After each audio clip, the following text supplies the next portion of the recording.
You said the Cornish were really good at exporting fishing boats. Yeah, there was a Cornishman in Shoreham. I'm not sure if he's still around. Called Frank, very good boat builder. He was from Looe, and he used to do the rounds of the yards, and he'd always have stories. He said when he first moved to Shoreham, he was horrified because all the boats were really fat and dumpy and graceless.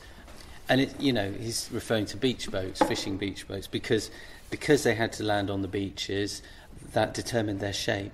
But yeah, certainly a lot of Cornish builders, places like Looe, they were building boats that were exported along the Sussex coast, and they would have been fished out of Folkestone, places like that. In fact, I think Three Brothers would be a good example in Littlehampton. And they were close seamed, so these would have been carvel boats. So the oldest method in my mind is clinker boats, which are what the beach boats are, overlapping planks, clinker, and that is Norse tradition. That comes from the Vikings, And the carvel boats is more of a Mediterranean method of building. The planks are butted one to another.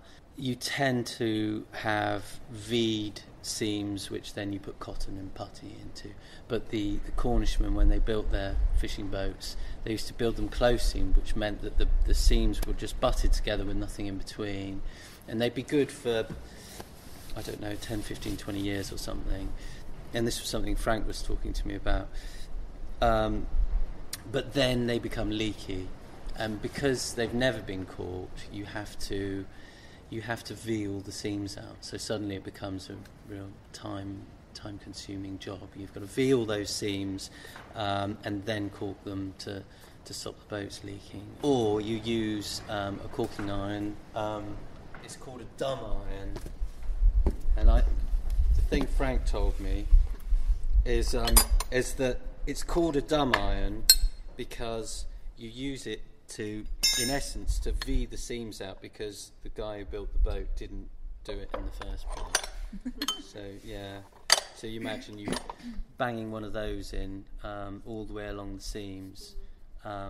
It forces a V in, which then you can get some corking cotton in.